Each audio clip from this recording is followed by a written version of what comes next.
Hai hai hai, kamu para pencinta film yang baik hati dan tidak sombong. Jumpa lagi bersama saya Mi and Mi.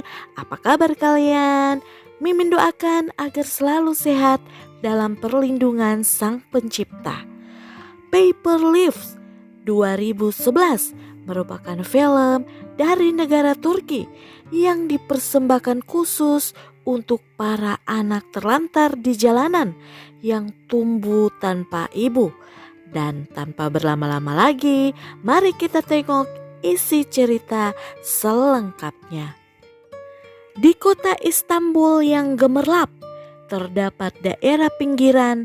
Di sanalah tokoh utama yang bernama Mehmet sedang memungut rongsokan dan memasukkannya ke dalam gerobak. Mehmet kembali ke rumah dalam kondisi tubuh sempoyongan dan terlihat kesakitan. Kemudian ia tiba-tiba ambruk. Beruntung sahabatnya Gosi datang dan langsung menelpon Paman Tasin untuk mengantar Mehmet ke rumah sakit. Dari sini kita tahu bahwa Mehmet sedang menderita gagal ginjal dan masuk dalam daftar transplantasi ginjal. Dokter mengatakan mereka akan segera menghubungi Mehmet begitu menemukan pendonor yang cocok untuk dirinya. Sepulang dari rumah sakit, ia tiba di rumahnya yang kumuh. Mehmet masuk ke dalam kamar mandi dan kencing darah. Segera ia mengambil sebutir pil dan meminumnya. Sambil memandang sebuah foto, ia tertidur di sofa. Ketika pagi menjelang, Mehmet terlihat bersemangat. Ia dengan ramah menegur para tetangga yang ia temui saat menuju ke tempat kerjanya. Diketahui Mehmet merupakan bos pengepul barang bekas yang mempekerjakan anak-anak terlantar di daerah itu untuk mengumpulkan barang-barang rongsokan, kemudian ditimbang dan menghasilkan uang. Di tengah kesibukannya, Gosi datang dan menanyakan kabar Mehmet. Setelah itu ia mengambil gerobak untuk bekerja. Mehmet berpesan agar Gosi tidak memulung di wilayah yang bukan milik mereka. Tetapi karena keasikan memulung, Gosi memasuki wilayah lain.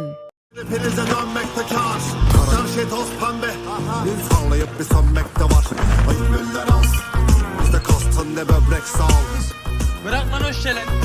Hey, gel oğlum. Oğlum bak. Oğlum siktir git. Bak.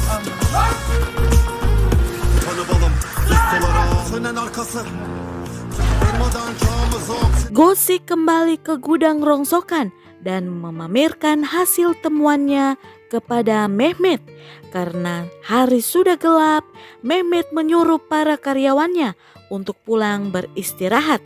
Tinggallah ia sendirian dan mendengar suara-suara bising dari dalam gerobak yang ternyata adalah seekor tikus.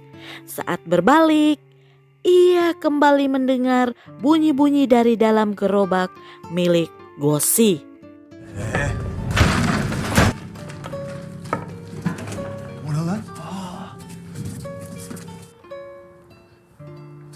Tamam. Anak itu bernama Ali. Mehmet memberikan ia makanan dan memperhatikan tubuhnya yang penuh memar. Ali mengatakan ibunya memasukkan ia ke dalam gerobak karena tak tahan melihat ia disiksa oleh ayah tirinya. Mehmet kemudian merasa geram mendengar cerita Ali yang menggambarkan dirinya di masa kecil dulu yang juga mengalami penyiksaan oleh ayah tirinya.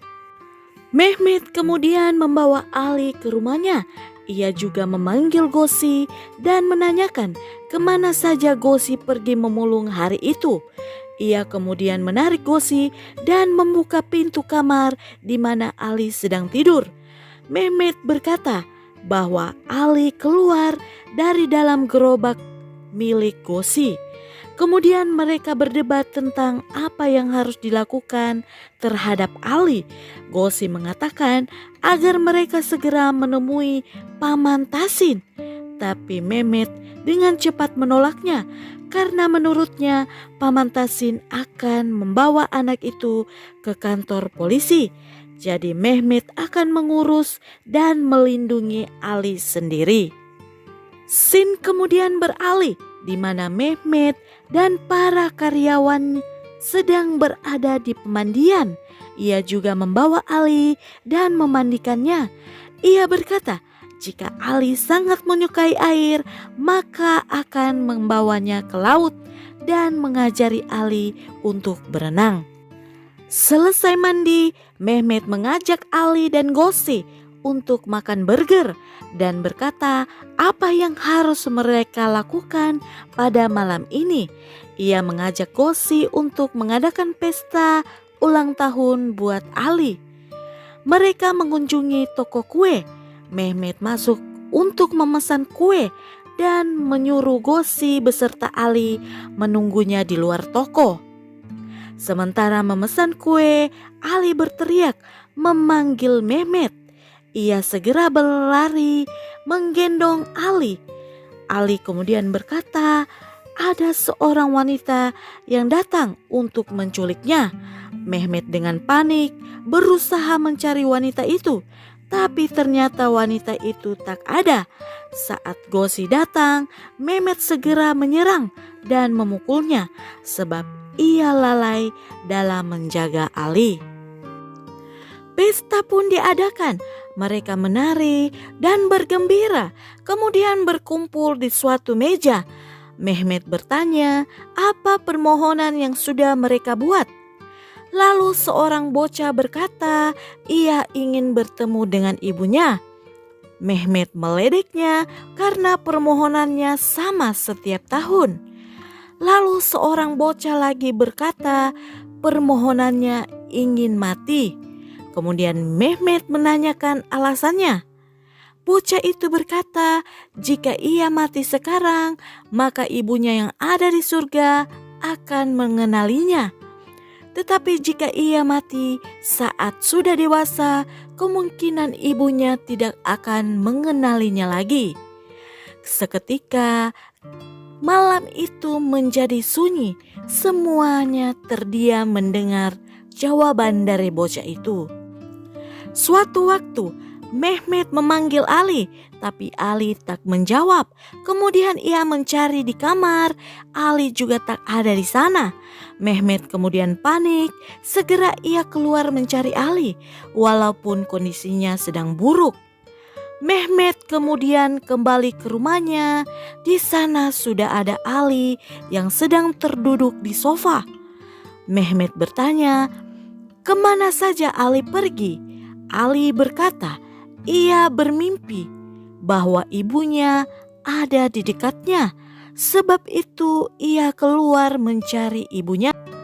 Mehmet kemudian mengajak Ali ke laut untuk berenang.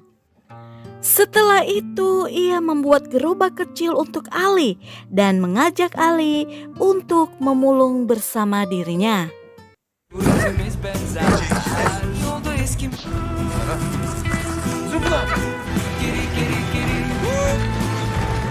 Setelah pulang ke rumah, mereka bersantai di sofa. Mehmet membuka laci dan memandang sebuah foto. Ia mengambil mobil kecil miliknya dan memberikannya kepada Ali. Lalu Mehmet keluar rumah dan menuju gudang miliknya. Mehmet bertemu dengan 3 bocah yang bertanya di mana Ali. Bocah-bocah tersebut sepertinya sedang mabuk lem. Saat sedang bekerja, Mehmet tiba-tiba merasakan sakit. Tangannya gemetar, kepalanya pusing, dan pinggangnya kesakitan. Segera ia mengambil obat untuk diminumnya. Merasa cukup baik, ia segera berjalan pulang ke rumah. Mehmet melihat 3 bocah yang mabuk lem tadi sedang mengelilingi Ali. Ia kaget dan langsung berlari membawa Ali ke dalam rumah. Ia juga menelpon Gongsi. Mehmet berusaha menyadarkan Ali. Setengah sadar, Ali berkata anak-anak tersebut mengajaknya menghirup lem. Karena dengan begitu, ia dapat bertemu dengan ibunya. Kemudian Ali sadar dan melihat Mehmet sebagai ayah tirinya. Lalu ia mulai hilang kendali.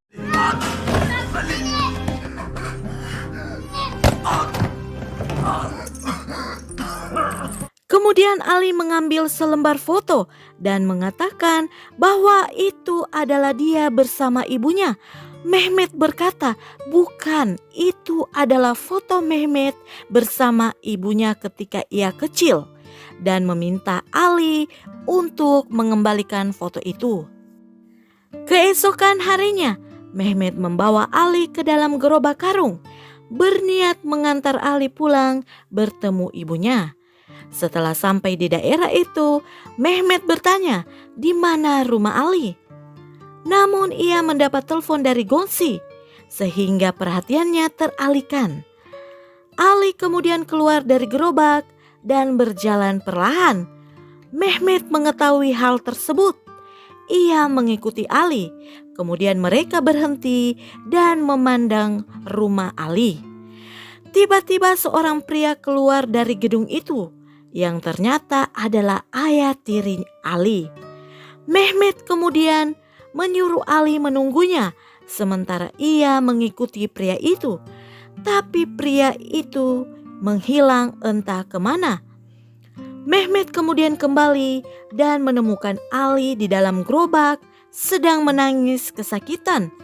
Mehmet menyangka beberapa pria pemulung yang ada di dekat situ yang telah memukul Ali, sehingga ia terlibat perkelahian dengan mereka.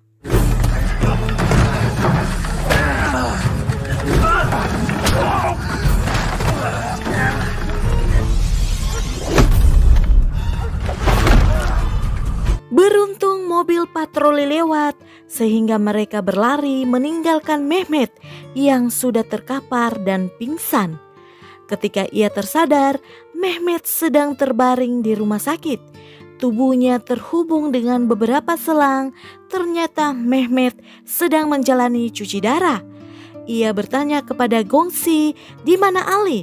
Tapi Gongsi menjawab, ia tidak tahu dan tidak bisa menemukan Ali.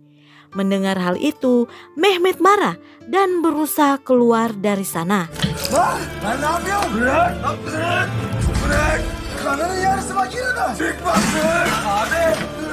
Dengan terpaksa Gongsi membawa Mehmet pulang dan menuju gudang limbah mereka. Mehmet mengambil uang yang sudah lama ia kumpul.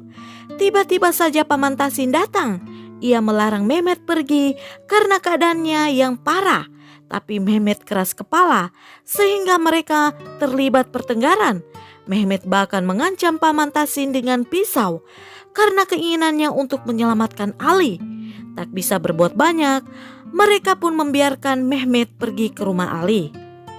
Sesampainya di rumah Ali, seorang wanita tua membukakan pintu untuknya. Mehmet berkata, ia datang untuk menjemput Ali bersama ibunya. Ia juga menyerahkan sejumlah uang untuk membebaskan mereka. Lalu suami wanita itu datang dan berkata, kau lagi? Sepertinya Mehmet sering datang ke rumah itu.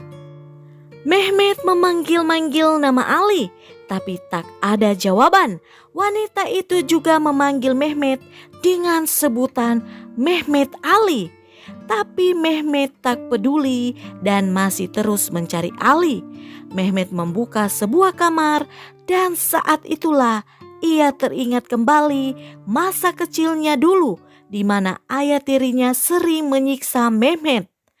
Wanita tua itu berkata ia tahu bahwa dulu Mehmet pernah tinggal di rumah itu dan mendengar dari tetangga tentang ayahnya yang kejam. Mendengar hal itu ingatannya semakin jelas. Ia melihat wajah Ali yang ternyata adalah dirinya. Dan kejadian yang menimpa Ali adalah gambaran kelam masa kecil Mehmet. Ia pun tersadar dan berjalan pulang. dengan sempoyongan, ia terjatuh dan bersandar pada tumpukan karung. Di tengah derasnya hujan, ia kemudian mengingat kembali, ternyata Ali kecil yang ia tolong tidaklah nyata, tapi hanya imajinasi yang ia ciptakan dari kenangan pahit masa kecilnya. Mehmet kemudian memandang foto kecilnya bersama ibunya dulu. Dan kisah pilu ini ditutup ketika polisi datang dan menemukan jasad Mehmet Ali.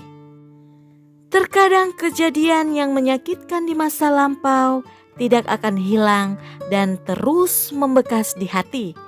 Hanya orang yang berjiwa besar yang bisa melupakan dan memaafkan. Semoga kita termasuk di dalamnya. Nah, bagaimana pendapat kalian tentang film ini? Tulis di kolom komentar ya. Jika kamu suka dengan channel ini, silakan subscribe dan share ke semua media sosial yang kamu punya. Sampai jumpa di cerita film lainnya. Bye!